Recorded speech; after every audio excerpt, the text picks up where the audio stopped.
অনেকে ছাদ বাগানের জন্য আবার অনেকে পরিবারের রান্নার চাহিদা মেটানোর জন্য কিছু মরিচ গাছ লাগাতে চান। কিন্তু নার্সারি থেকে একসাথে অনেক চারা কিনতে হয় বলে অনেকেই কিনতে পারেন না। তাই আজ আমরা দেখাবো বাসায় থাকা একটা মরিচ দিয়ে কিভাবে অনেকগুলো মরিচের চারা একদম ফ্রিতে তৈরি করা যায়। তাই ভিডিওটি না টেনে সম্পূর্ণ দেখার অনুরোধ রইল। আসসালামু আলাইকুম, আমি লাদেন। আজকে দেখাবো বাসায় থাকা শুকনা পাকা মরিচ দিয়ে খুব সহজে কিভাবে মরিচের চারা তৈরি করা যায়। ভিডিওটি ভালো লাগলে অবশ্যই লাইক দিবেন এবং এমন কৃষি ভিডিও পেতে চ্যানেলটি সাবস্ক্রাইব করে পাশে থাকবেন। চলুন শুরু করা যাক। প্রথমে বাছাইকৃত পাকা মরিচ বা শুট মরিচটাকে নির্বাচন করব, তারপর সেটাকে কেটে তার বিচিগুলোকে পানিতে ধুয়ে নিতে হবে। তো আমরা আগে বিচিগুলো কাটবো।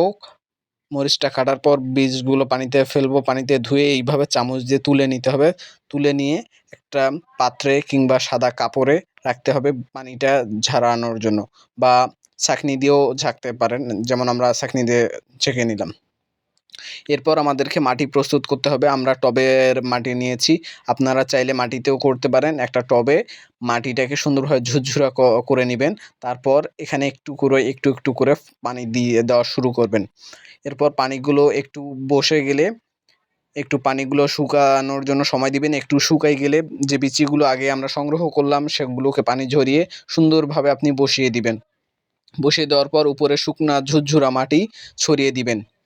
দেওয়ার পর একটা পলিথিন বা কাপড় দিয়ে ঢেকে দিবেন, একটা পলিথিন দিয়ে ঢেকে দিবেন।